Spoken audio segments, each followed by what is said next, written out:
ছেলে বলবে আল্লাহু আকবার বলে নেওয়াজ দিবে, জানাজার নামাজের মধ্যে দাঁড়ায় ছেলেটা তাকায়া দেখবে রে এটা তো অন্য কেউই না, এটা আমার বাবা। তখন বলবে মনে পড়বে আল্লাহ জীবনের শেষ বিদায় আমার বাবাকে দিতেছি গো। এই ছেলেটার নামাজের মধ্যে দাঁড়ায় মনে পড়ে যাবে আল্লাহ এই বাবা আমার রৌদ্রের মধ্যে কাজ করে করে আমার পরীক্ষার দিতেছিল গো আল্লাহ। এই বাবা আমার ইটা বাটার মধ্যে কাজ করছিল, কাম করে করে করে করে আমার পরীক্ষার দিতেছিল। হুজুরে দাঁড়ায় জানাজা পড়াইবে, হুজুরের মনে পড়ে যাবে গো আল্লাহ এই বাবা আমার মানুষের করে করে কাজ করে করে করে করে আমার পাঞ্জাবি বানায়া দিয়েছিল। এমন কান্না চোখের থেকে বাহির হয়ে যাবে।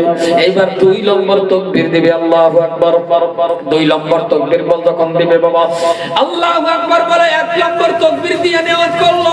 2 নম্বর তাকবীর জবানের দ্বারাতে যখন দিল তখন মনে পড়বে গো আল্লাহ এই আদরের মা মানুষের করে করে কাজ করে করে আমার লালন পালন আল্লাহ লম্বা হয়ে যায়। আমার মেইন আলোচনা আছেন বাবা সিজদা। আমি সংক্ষেপে শেষ করে দিয়ে যাচ্ছি, শারীরিকটা ভালো না, মাথাটা কিছু কেন কেন করতেছে। মুসলমান ভাইয়ের আমার লম্বা আলোচনার দিকে আমি আর চাইতেছি না রে বাবা। আমি আপনাদের কাছে আমার আকুল আবেদন, এবার আপনি যে আল্লাহর সিজদা দিবেন, কথাটা কান খাড়া করে শুনেন যুবকরা, আপনারা শুনেন। আমার আল্লাহর যে সিজদা দিবেন, সিজদা দেওয়ার আগে কিছু নিয়ম নীতি আছে না নাই? জোরে করে আছে না নাই? মনে মনে ভাবতে পারেন আজকে সিজদাও কবুল হয় না, কেন হয় না? সিজদাটা কবুলটা না হওয়ার কয়েকটা কারণ আছে। কারণটা হলো বাবা আপনি আমি নামাজ পড়ি কথা ঠিক, ইমামের পিছনে দাঁড়াই কথা ঠিক, কিন্তু ইমামের পিছনে যারা যারা নামাজ পড়েন, একা একা যারা পড়েন, ইমামের পিছনে নামাজ পড়েন কথা ঠিক, কিন্তু বাবার একটা কলা গাছের মতন দাঁড়ায় থাকে। ইমামের পিছনে নামাজ পড়ে কিন্তু কলা গাছের মতন দাঁড়ায় থাকে, খালি দাঁড়ায় থাকে, কিছুই পারে না, কিচ্ছু জানে না।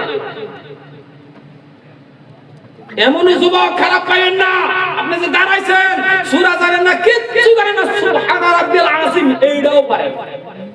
এই জন্য তো নামাজে মন বয় না।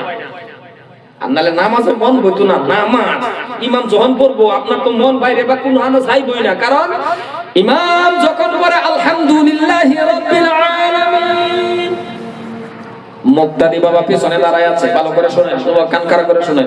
মুক্তাদি পিছনে দাঁড়াইছে, ইমাম যখন পড়ে আলহামদুলিল্লাহি রাব্বিল আলামিন, মুক্তাদির যদি সূরা ফাতিহাটা বাবা জানা থাকে তাহলে দেখবেন মুক্তাদির অন্তরের থেকে অটোমেটিক আগে আগে আসে। কি আগে আগে আসে জানেন? ইমাম যখন পড়তেছে আলহামদুলিল্লাহি রাব্বিল আলামিন, মুক্তাদি বলবে গো, এখন ইমাম হুজুরের মুখ দিয়ে বাহির হবে আর-রহমানির রহিম। ইমাম যখন পড়ে আর রহমানির রহিম, মুক্তাদির অন্তরের থেকে আসে। এখন ইমাম সব পড়বে মালিকি ইয়াউমিদ্দিন। ইমাম যখন পড়ে মালিকি ইয়াউমিদ্দিন, মুক্তাদির অন্তরের থেকে আসে গো। এখন ইমাম হুজুরের পড়বে ইয়াকা না'বুদু ওয়া ইয়াকা নাস্তাঈন। ইমাম যখন পড়ে ইয়াকা না'বুদু ওয়া ইয়াকা নাস্তাঈন, মুক্তাদির অন্তরের থেকে আসে। এখন ইমাম সব পড়বে ইহদিনাস সিরাতাল মুস্তাকিম। জোরে বলেন সুবহানাল্লাহ। মুক্তাদির আগে আগে জানা। এখন আপনি যদি না জানেন তাহলে তো কলা গাছ এই যে খার হইছে, হ্যাঁ কই তো করে না, কই যে খার হইছে, খার হইছে এই যে ধরা লাগে একবার ধরছে। ইমাম তো ভর্তি আছে, তোর ঈশান নামাজ পড়াইতেছে, ইমাম যে ঈশান নামাজ পড়াইতেছে হ্যাঁ যা ধরছে, হঠাৎ করে বাবা লাইন গেছে গা, লাইন গেলে না কি ও ইয়া আল্লাহ কথা কয় না কেন, লাইন গেলে মুসলো কি ও তাহলে আন্ধার হোক সেটা বললো হেডো ইমামে নামাজ পড়াইতেছে, আপনার কর্তব্য হলো দাঁড়ায় থাকা। ওর তো আর ধ্যান ছুটে গেছে, লাইন গেছে গেছে আন্ধার হয়েছে, হ্যাঁ নামাজের থেকে কথাটা বুঝছেন না? নাই ও যে পিছনে দাঁড়াইছে ওর তো মনে নাই, ও যে নামাজ না কই, লাইন গেছে আন্ধার হয়েছে, হ্যাঁ নামাজের পিছনের থেকে তাহলে হ্যাঁ নামাজ আছে আছে। ভাইরা মাদার আমার একটা পরামর্শ আপনাদের দিয়ে যায়, পরামর্শটা মানবেন কি? ও বাবা মানবেন কি? এখন হাত তোলা লাগবো, এটাই একবার হাত তোলাই নালে আমি হাত তোলাই না, হাত তুলে কোন মানবো, জোরে কোন মানবো না রাই থাকবে। আমি কিন্তু হাত তোলাটা পছন্দ করি, কারণ মানুষের কষ্ট হয়। যদি পরামর্শটা মানেন তাহলে বাবা পরামর্শটা বলে যায়। পরামর্শটা কি জানেননি? পরামর্শটা হলো রে বাবা মাত্র 10টা সূরা মুখস্থ করে মনে রাখবেন। আজকে আপনাদের বলছি হাই সেকেন্ডারি পাস ছেলে আছেন, এই জন্য বেশি বলছি। মেট্রিক পাস আছেন, এমএ পাস আছেন, বিএ পাস আছেন, জোরে কোন আছেন না নাই? আলিম ওলামা বেশি না জেনারেল মানুষ বেশি? কথা বলেন জেনারেল না আলিম ওলামাকে বলছি না, কারণ আলিম উলামা এই জন্যই বলছি না মাত্র আলিম উলামা, কয়েকজন জেনারেল মানুষ বেশি। জেনারেল ভাই আমি আপনাদের পক্ষে হয়ে কথাটা বলতেছি, 10টা সূরা মুখস্থ করবেন, কারণ কোন হুজুরের জীবনে এই ওয়াজ করতে পারবো না, কোন হুজুরের জীবনের মধ্যে এটা বলতে পারবো না। আপনার মাওলানা হওয়াই লাগবে, মুফতি সাহেব হওয়াই লাগবে, আপনার বাবা ডিগ্রি লওয়াই লাগবে, আপনি হাফিজ হওয়াই লাগবে, কারি হওয়াই লাগবে না। না না সমাজের ভিতরে একটা মাওলানা যদি হয়ে গেছে, সমাজের হক আদায় হয়ে গেছে। এবার আপনি কি করবেন? আপনারে পরামর্শ দেয়া যাইতেছি, আপনি জেনারেল পারসন, এটা কি খারাপ? না না না বাবা, একজনে আলিম হয়ে গেছে আলহামদুলিল্লাহ, একজনে মাওলানা হয়েছে আলহামদুলিল্লাহ, একজন মুফতি সাহেব হয়ে গেছে আলহামদুলিল্লাহ, আর আপনি জেনারেল পারসন, এটা কি নাউজুবিল্লাহ? না না রে বন্ধু, এটাও আলহামদুলিল্লাহ, কারণ দুনিয়া চলতে ফিরতে গেলে বাবা জেনারেলের দরকার আছে। কিন্তু আমি আপনাদের এই পরামর্শটা দেয়া যাইতেছি, এই পরামর্শটা মানলে বাবা আপনার জেনারেল পড়াটা উত্তম হয়ে যাবে, ধন্য হয়ে যাবে। জেনারেল পড়ার পর আপনি কি পারবেন? 10টা সূরা খালি মুখস্থ করবেন, মাত্র 10টা সূরা মুখস্থ করবেন, পাক আর নাফাকটা জানবেন, হালাল হারামটা চিনলেন। যতটুক শিক্ষা করা আপনার উপরে ফরজে আইন মাওলানা হওয়া নয়, ফরজে আইন হলো যতটুক শিক্ষা করা আপনার উপরে বাবা চলতে ফিরতে গেলে বাবা যতটুক শিক্ষা করা আপনার উপরে ফরজে আইন, কতটুক শিক্ষা আপনি করেন। আপনি যুবক পারবেন মসজিদের ইমামতি করার জন্য, আরো জোরে বলেন। আর সাথে আরেকটা বস্তু করেন, এটা বাবা গভীর মনোযোগ, বিবেক খাটাইবেন, আবেগ না বিবেক খাটান। বিবেক খাটাই আপনাকে আমি বলছি রে বাবা, পায়ে ধরছি, আপনার ঠ্যাঙে ধরছি, আপনি এই কথাটা আমার মানবেন বন্ধু। আরেকটা বস্তু শিখবেন, আলিম ওলামার কাছ থেকে পারবেন যদি, হুজুর আপনি আমার এই বস্তুটা শিক্ষা দেন কি? বাবা রে জানাজার নামাজটা আপনি পড়ানো শিখবেন। জানাজার নামাজটা কেন বলছি রে বন্ধু? জানাজার নামাজ হলো 1 তাকবীর 2 3 4 তাকবীরের জানাজার নামাজটা পড়ানো শিখবেন। এই জানাজার নামাজটা পড়াইতে গেলে সূরা কেরাতের দরকার পড়ে না। ওগো মুসলমান যুবক শুনে নেন, আপনি আমার বন্ধু, আপনি আমার কলিজার টুকরা, আমি আপনাদের জীবনে আর সাক্ষাৎ হয় বা না হয়, আপনার সাথে আমার দেখা হয় বা না হয়, এই পরামর্শটা আপনি যদি মানেন আমি ধন্য। কারণ 4 তাকবীরে জানাজার নামাজটা পড়ানো শিখবেন। জানাজার নামাজ পড়াইতে গেলে মাত্র বাবা সানাটা পড়বেন, দুরূদ শরীফ পড়বেন। আবার বন্ধুরে একটা দোয়া আছে, দোয়াটা পড়বেন, আল্লাহুম্মা গফিরলি হাইয়িনা ওয়া মাইয়িতিনা ওয়া শাহিদিনা। এই দোয়াটা পড়বেন কেন বলছি জানেন না? প্রত্যেকটা মানুষ জানাজা শিখে রাখুন, কোন দিন জানি সময় আসে রে আপনার বাবা মারা যাবে বন্ধু, কোন দিন জানি সময় আসে গো আপনার মা মারা যাবে, অথবা আপনিও মারা যাবেন, অথবা আমি একদিন মরবো, কারণ প্রত্যেকটা মানুষ মরা লাগবে। কুল্লু নাফসিন যায়িকাতুল মাউত, মেন ইজ মর্টাল। ও দুনিয়ার মানুষ শুনে রাখেন, কেন এই কথাটা আপনার আমি বলছি? একটা সময় আপনার বাবা মারা যাবে, একটা সময় আসবে আপনার মা মারা যাবে। আপনার বাড়িতে বাবা মারা গেছে, ইমামের পিছনে দৌড়াইছেন, এখন আপনার মা মারা গেছে, মসজিদের ইমাম সাহেবের দরকার পড়ে গেল। না না না না না জেনারেল ভাই, জীবনের মধ্যে বাঁচিয়া থাকলে আপনি এই কাজটা করুন, 4 তাকবীরের জানাজার নামাজটা আপনি পড়ানো শিখে রাখুন। কালকে থেকে আপনি লাগে টিউশন লইবেন, শিখে রাখুন। কারণ আমি আপনাদের এইবার প্রশ্ন করি, কোন হুজুরের বাবা মারা গেছে, কোন হুজুরের মা মারা গেছে, ও এমএ পাস জেনারেল ভাই আপনি 50,000 টাকা নিয়ে ওই আলিমের কাছে যাইবেন, আপনি 50,000 টাকা নিয়ে ওই হুজুরকে গিয়ে বলবেন, হুজুর আমি আপনারে 50,000 টাকা দিব। বলে কেন? বলে একটা শর্ত মানা লাগবে। বলে কি শর্তটা? বলে আমি 50,000 টাকা আপনারে দিব, আপনার বাবার জানাজার নামাজটা আপনি আমারে পড়াইতে দেন। এলাকার মানুষ বুহে হাত দাকন, ওই হুজুরে জীবনের মধ্যে কি আপনারে দিবে নাকি জানাজা পড়াইতে? জোরে বলা লাগবে কি দিবে কি? যদি দিবে না তাইলে আপনার বাবা মারা গেছে, হুজুর আপনি আনছেন জানাজা পড়ানোর জন্য, আপনি আমার কথাটা খারাপ পাইবেন না। আপনাকে আমি অনুরোধ করছি বন্ধু, আপনার বাবা মারা গেছে, হুজুরে জানাজা পড়াইলে জানাজা হবে, কারণ জানাজার নামাজ আদায় হয়ে যাইবে। কিন্তু এই জায়গার মধ্যে একটা প্রেম ভালোবাসার কাহিনী আছে রে বন্ধু। এই জায়গাটার মধ্যে প্রেম ভালোবাসা তো আপনি পাইলেন না, কারণ হুজুরে হুজুরের মার জানাজা পড়াইবে, হুজুরে হুজুর বাবারে জানাজা পড়াইবে। যতটুকু ভালোবাসা প্রেম মহব্বত আপনি যদি দাঁড়ায় আপনার বাবার জানাজা পড়ান, আপনি যদি আপনার মার জানাজা পড়ান, এই ভালোবাসা প্রেম বাবা একই মহব্বত। কারণ কেন বলছি রে বন্ধু, কোন মানুষ যদি দাঁড়ায় জানাজার নামাজ পড়ো, খাটকির উপরে যিনি শুয়ে থাকবে তিনি থাকবে আপনার বাবা, খাটকির উপরে যিনি শুয়ে থাকবে তিনি আপনার বাবা। এখন হুজুরে জানাজা পড়াইবে, আপনি পিছনের কাতারে দাঁড়াইছেন। এবার আপনাদের কাছে আমার প্রশ্ন, ও কান খাড়া করে শুনেন যুবক, হুজুরে জানাজা পড়াইবে 1 ঘন্টা পর্যন্ত যদি হুজুরে বলে আল্লাহু আকবার বলে দাঁড়ায় আপনার মার জানাজা পড়াইয়া দেয়, আপনার বাবার জানাজা পড়াইয়া দেয়, এক ফোঁটা চোখের থেকে পানি হুজুরের আসবে কি? জোরে বলা লাগবে আসবে কি? তাহলে আপনি বাবারে বিবেক খাড়ান, আবেগ নয়। আপনি বিবেকটা খাড়ায় আপনার আমি প্রশ্ন করে গেলাম, আপনি আমারে ভালোবাসেন, আমিও জানাজা পড়াইবো। নগাঁও থেকে আসি আপনার বাবার জানাজা পড়াইবো, নগাঁও থেকে আসি আপনার মার জানাজা পড়াইবো। 1 ঘন্টা পর্যন্ত আমিও তাকবীর দিব আল্লাহু আকবার বলে দাঁড়ায় আপনার মায়ের সামনে রাখবো, আপনার বাবার সামনে রাখিয়া আমিও যখন জানাজার নামাজ পড়াইবো, একবার দেখলে আর একবার দেখতো না। কারণ দেখলেও ভয় লাগে। কেন ভয় লাগে জানেননি? আপনার বাবারে চকলেটের মতন বানাইয়া খাটকের উপরে শোয়া রাখছে রে বন্ধু, আপনার মাকে চকলেটের মতন বানাইয়া খাটকের উপরে শোয়া রাখছে। আমি দেখলে একবার দেখলে আর একবার দেখবো না, আমার চোখ বন্ধ হয়ে যাবে, জানাজা পড়াইয়া দিব, জানাজা আদায় হয়ে গেল। কিন্তু মুসলমান যুবক রে শুনে নাও, শুনে নাও, আর আপনি জেনারেল পরে যদি জানাজারা পড়াইতে পারেন, পিছনে কত হাজার মানুষ আপনার দেখার দরকার নাই, সামনে কে দাঁড়াইছে এইটা হলো আমার মেন উদ্দেশ্য, মেন দেখা। কারণ কোন ছেলে যদি দাঁড়ায় যা, কোন আপন কেদা নিজের ছেলে দাঁড়ায় যখন বলবে গো, নিজের ছেলেটা যখন বলবে আল্লাহু আকবার বলে নেওয়াত দিবে, আল্লাহু আকবার বলে যখন নেওয়াত দিবে, সামনে তাকাইবে, বাবা ছেলেটার চোখ বন্ধ হবে না, কারণ ছেলের ভয়ও লাগবে না।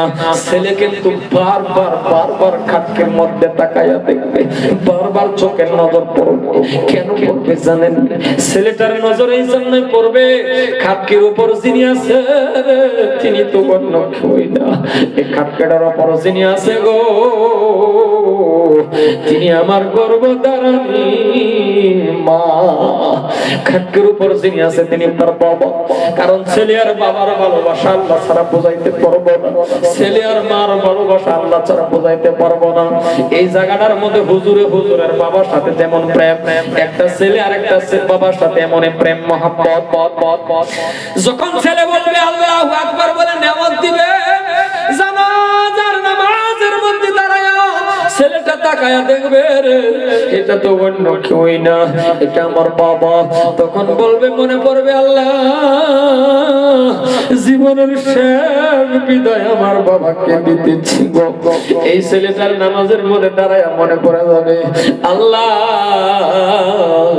এই বাবা আমার রৌদ্রের মধ্যে কাজ করে করে আমার পরীক্ষার দিয়েছিল গো আল্লাহ, এই বাবা আমার ইটা বাটার মধ্যে কাজ করছিল, কাম করে করে করে করে আমার পরীক্ষার বিল দিছিল।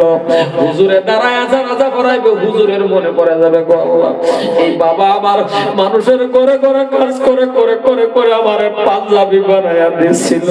এমন কান্না চোখের থেকে বাহির হয়ে যাবে। এইবার 2 নম্বর তাকবীর দিবে আল্লাহু আকবার।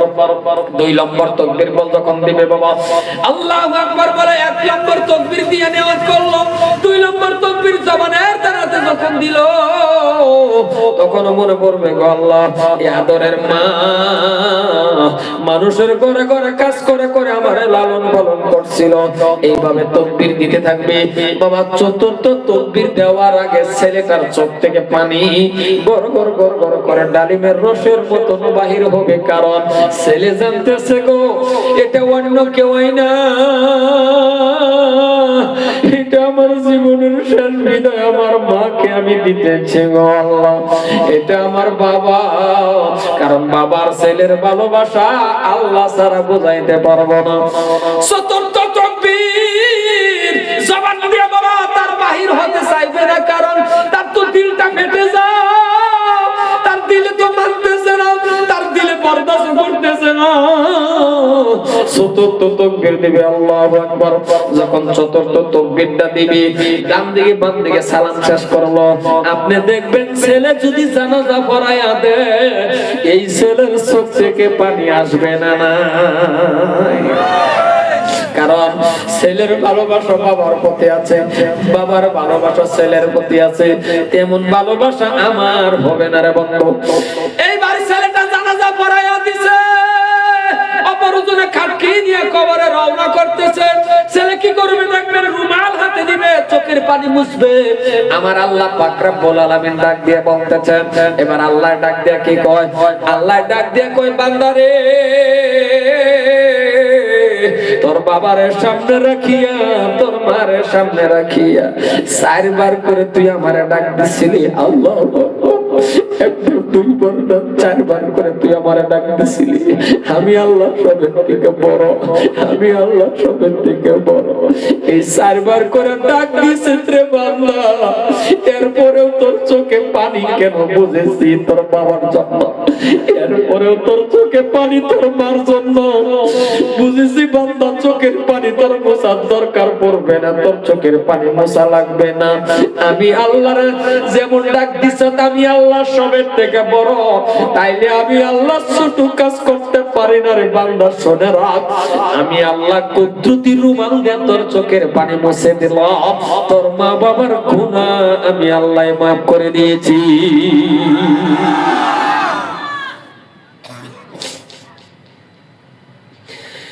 কবরের মধ্যে গেল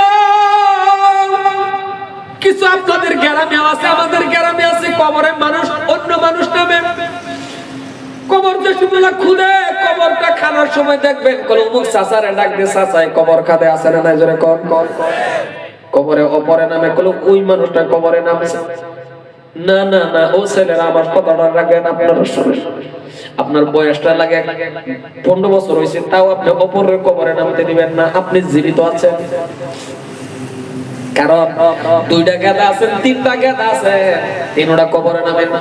কারণ লাশটা যখন দিবে অপরের হাতে যাতে না উড়ে, আপনি এইভাবে হাতটা পাতলেন, 2টা গাদা আছে ধরেন, 2টা নামলেন।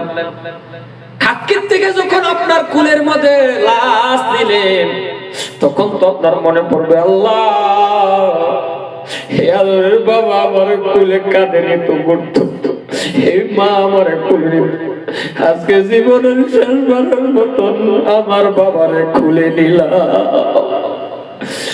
জীবনের শেষবারের মতন আপনার মারে একবার খুলে নেন, জীবনের শেষবারের মতন বাবারে খুলে নেন, কারণ এটা আপনার জীবনের শেষবারের মতন খুলে নিলেন, আর পারবেন না রে বন্ধু।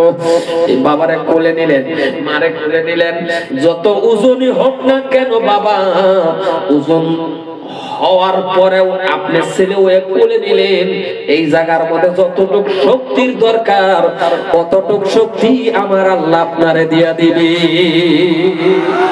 কারণ আপনি যে জীবনের শেষবারের মতন বাবারে কোলে নিছে, মারে নিছে, এই কুল তো আর উঠতে পারবে না রে বাবা। ওই ছেলে কবরে নামে ভয় খায়ও না, কারণ তোমার বাবার নিয়ে নামছে, তোমার বারে নিয়ে কবরে নামছে, অপরে কোলে নিবে, ফটাফট রাখবে মাটি, আর তুমি কোলে নিলে মনে পড়বে আল্লাহ আমি আর জীবনে কোলে নিতে পারবো না, এটাই জীবনের শেষবারের মতন বাবা তোমাকে কোলে নিলাম। ও মা তোমারে খুলে নেওয়ার শক্তি আমার ছিল না, আজকে জীবনের শেষবারের মতন তোমারে খুলে নিলাম। আস্তে আস্তে করে কবরের মধ্যে রাখলেন। দেখবেন মাকে কবরের মধ্যে বাবা জোরে রাখবে না, বাবারে জোরে রাখবে না, যতটুকু শক্তির প্রয়োজন অতটুকু শক্তি ব্যবহার করে বাবা আস্তে করে শোয়ায়া দিল। আস্তে করে শোয়ায়া বাবা একের পর এক কবরের থেকে উঠে আসে। সর্বশেষ একটা মানুষ কবরের থেকে বেহের লাস্টে উঠে। কবরের থেকে একজন মানুষ লাস্টে উঠে না নাই, জোরে কর, সর্বশেষে উঠে না নাই। ওই ছেলেটা যদি ওই টাইমে আপন ছেলে থাকে, নিজের ছেলে থাকে, যদি ওই টাইমের মধ্যে কবরের ভিতরে একটা কাজ আছে রে বাবা, ওই কাজটা কি জানেননি? ওই কাজটা দেখবেন অপরে করলে মোহাব্বত আসে না, করা লাগে করে বাবা, করা লাগে করে, কিন্তু মোহাব্বত আসে না। মোহাব্বত করতে গেলে আপন ছেলে হওয়া লাগবে, মোহাব্বত করতে গেলে নিজের মানুষ হওয়া লাগবে। ওই কাজটা কি জানেননি? ওই কাজটা দেখবেন কবরের ভিতরে থেকে তিনটা সাদা কাপড়ের ভিতরে থেকে মুখখানা বাহির করে, পাঁচটা সাদা কাপড়ের ভিতরে থেকে, মহিলা হইলে পাঁচটা সাদা কাপড়ের ভিতরে থেকে মুখ বাহির করে, পুরুষ হইলে তিনটা সাদা কাপড়ের ভিতরে থেকে মুখখানা বাহির করে। দেখবেন বন্ধুরে, তিনটা সাদা কাপড়ের ভিতরে থেকে আপন ছেলে নিজের গেদা যখন বাবার মুখে দিবি, বাবার মুখে হাত লাগাইবি, মুখখানার মধ্যে ধরিয়া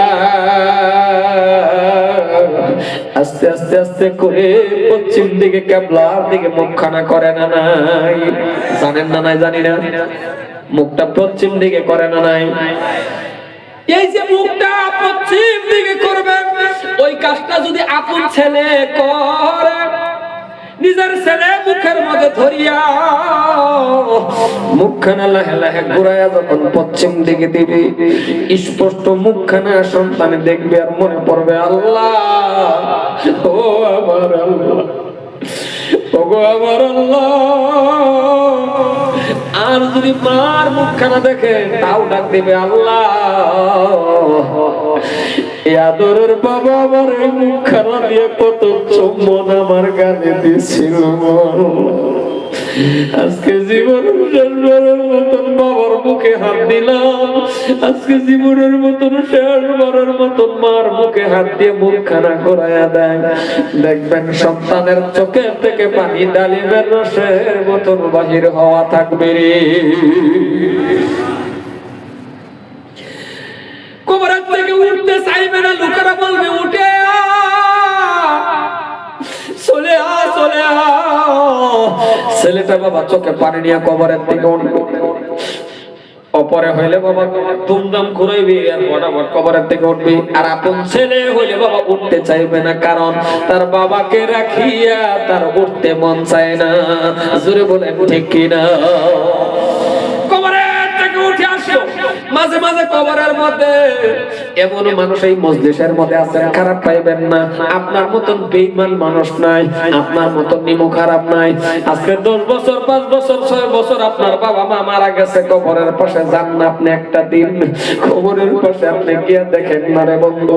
ও বেঈমান মানুষ হইবেন না, কারণ 10টা মাস 10 দিন গর্ভের মধ্যে রাখিয়া মাঝে কত কষ্ট করলো। ওই আদরের মা কবরস্থানে আছে, আপনি একটা দিনও কেন যান না রে বন্ধু? আপনি কবরের পাশে যাইয়া আপনি কবরের পাশে দাঁড়াইবেন, আপনি মাঝে মাঝে কবরের পাশে দাঁড়াইবেন, অথবা জুমার নামাজ পড়ে কবরের পাশে দাঁড়াইবেন। হুজুরের নিয়ে যাওয়া লাগবে না, আপনি একা একাই যাইবেন। আর কোনদিন হুজুরের নিয়ে দোয়া করলে সেটা আলাদা ব্যাপার, আপনি নিজে একা একা কবরের পাশে যাইবেন। ও ছেলেরা হাই সেকেন্ডারি এবার শুনে রাখো, কবরের পাশে আপনি নিজে যাইবেন, যাইয়া দাঁড়াইয়া দাঁড়াইয়া বন্ধুরে, ওই যে আপনারা যে আমি বলছিলাম 10টা সূরার কথা, ওই 10টা সূরার ভিতরে থেকে একটা সূরা আছে ছোট সূরা, ওই সূরাটা আপনি বাবা একবার পড়বেন। কুল হুয়াল্লাহু আহাদ আল্লাহুস সামাদ লাম ইয়ালিদ ওয়া লাম ইউলাদ ওয়া লাম ইয়াকুল লাহু কুফুয়ান আহাদ। এই সূরাটা বাবা একবার পড়বেন, দুইবার পড়বেন, তিনবার পড়বেন, একটা কোরআন খতম করার সওয়াব হয়ে গেছে। পারবেন না এই সূরাটা পড়তে? কবরের পাশে দাঁড়ায় এইবার একটু মুনাজাত করেন, হাতটা তুলে বলেন, আরবি জানেন না বাংলায় বলেন, আপনি নিজেরে নিজে প্রশ্ন করে বলেন, আল্লাহ ওগো আমার মালিক, ও আমার আল্লাহ, আজকে আমার এত এত টাকা দিছো, আফসোস করেন রে বন্ধু, এত এত টাকা দিয়েছে, আমি 20,000 40,000 50,000 টাকা দামের খাটকের মধ্যে ঘুমাই, 5,000 টাকা দামের ব্ল্যাঙ্কেটের ভিতরে ঘুমাই, আমার স্ত্রীর 10,000 টাকার কাপড় কিনে দিছি, এমনটা আমি বাবারে নিয়ে গেছিলাম গো আল্লাহ, আমার বাবারে ভালো একটা লুঙ্গি কিনে দিতে পারি না, এমনটা আমি আমার মারে কবরে নিয়ে গেছি গো, আমি ভালো একটা লুঙ্গি কিনে দিতে পারি না, এমনটা আমি আমার মারে কবরে নিয়ে গেছি, আমি ভালো একটা জামা কিনে দিতে পারি নাই, ওগো আল্লাহ এমন ভাবে আফসোস করবেন, দোয়া করবেন, কারণ বাবা মার দোয়া সন্তানের কবুল হয়, আর সন্তানে যদি দোয়া করে বন্দুকের গুলির আগে ওই দোয়াটা পৌঁছে যায়। ওই ছেলেরা শুনে রাখো, এই মজলিসের মধ্যে বহুত মানুষ আছেন না নাই, বহুত ছেলেদের বাবা নাই, কারো মা নাই, কারো বাবা নাই, কারো বাবা মা একেবারে নাই, কেউর বাপ নাই মা আছে, কেউর মা আছে বাবা নাই, কেউর বাবাও নাই মাও নাই, জোরে বলেন এমন আছে না নাই? জোরে বলেন আছে না নাই? কার কার বাবা নাই হাত তোলেন তো দেখি, কার কার বাবা নাই? তাহলে আমি কি মিছা বলছি? বাবা কত মানুষ আছেন বাবা নাই, বহুত মানুষ আছেন মা নাই, যাদের বাবা নাই সকাল থেকে নিয়ে সন্ধ্যা পর্যন্ত আপনি ডাকবেন বাবা বাবা বলে, আর জীবনে বাবার মতো হবে না রে বন্ধু, আর হবে না, কারণ যদি হইতো রে, যদি হইতো তাহলে আজকে কতটা বছর ধরে আমি বাবা ডাকি বলবো, জীবনের মধ্যে কাজ আমার থাকে, আমি কথা বলি আপনাদের সামনে বাবা মার ওয়াজ করতে পারি না রে, কারণ চেয়ারের মধ্যে বসে কথা বলি মা জননীর দোয়া, কিন্তু বাবার কথাটা বলতে কেন পারি না, আর বাবা মার ওয়াজ আমি দিল খুলে করতেও পারি না বন্ধু, কেমন করে পারবো? আমার মা মানুষের ঘরে ঘরে কাজ করে করে আমার লেখাপড়া করাইছে, আমি এমন একজন হবিবুর রহমান, আপনারা আমার চেনেন মানা চেনেন, ভালো করে শুনুন, আমার কিন্তু ভাই নাই, আপনার ভাই আছে, আপনার ভাই ভাই বলে ডাকতেছে, আমার ভাই নাই, ও ছেলেরা একটু শুনে রাখো, যুবক তোমার মতন আমি যুবক, আমার ভাই নাই, আমার কিন্তু বোন নাই, বোন নাই, ভাই নাই, তাহলে একাই আমি ছেলে একজন হবিবুর রহমান।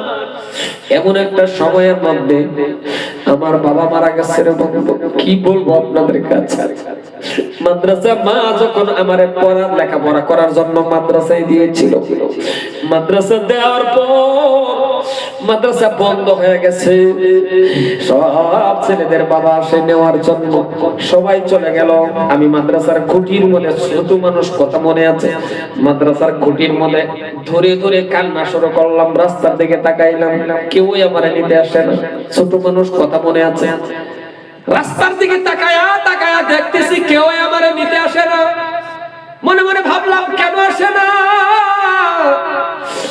আসে না যে বাবা, আসবে কে? আসার তো মানুষ থাকা লাগবে, কারণ ভাই থাকলে ভাই আসে, বোন থাকলে বোন আসতো, একজন মা জননী আছে, কিন্তু মাও আসে না, আসরের পর মা আসলো, মাদ্রাসার খুঁটির মধ্যে ধরে ধরে কত কান্না জীবনে কাঁদছে, কেন কাঁদছি জানেন? কান্দি এই জন্য, সব ছেলেরা চলে যায় রে, আমার কেউ নিতে আসে না, এমন কান্না কানলাম, আসরের পরে মাকে দেখলাম, মা হাঁটিয়া হাঁটিয়া আসলো, মাদ্রাসার খুঁটির থেকে দৌড় দিয়া মাকে জড়াইয়া ধরলাম, ধরে বললাম মা, সব ছেলেরা চলে গেল, আর আপনি আসছেন এখন আমার নেওয়ার জন্য, আমি সকাল থেকে তাকায় তাকায় দেখি কেউ আমার নিতে আসে না, আমার মা জড়াইয়া ধরে ধরে কেঁদে কেঁদে বললো, বাবা রে, ও রহমান, আমার কাছে 5টা টাকাও ছিল না, আমি গাড়ি ভাড়া দিয়ে আসবো রে বাবা,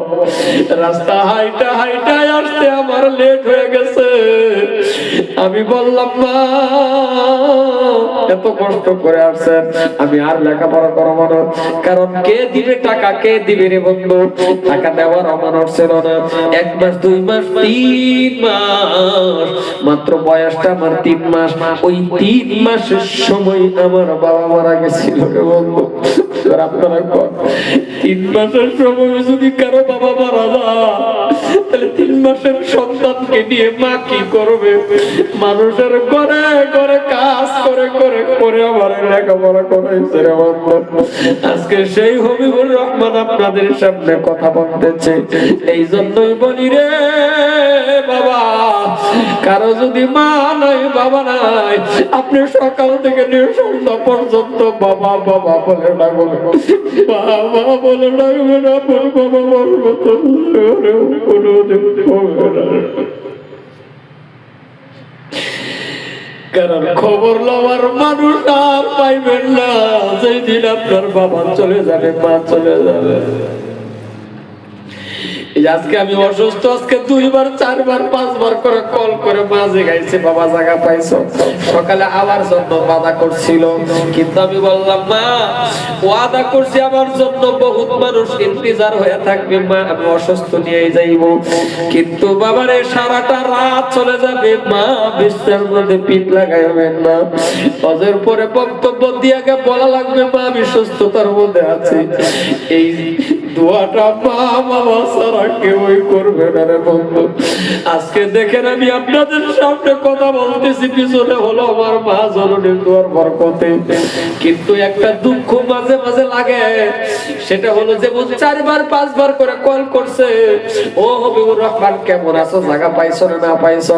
মাঝে মাঝে মনে পড়ে যা, যদি আজকে বাবা থাকতো একবার হলেও তো কল করে জিজ্ঞাসা, ও হবিবুর রহমান কেমন আছো, একবার বলে তো জিজ্ঞাসা হবিবুর কেমন আছো।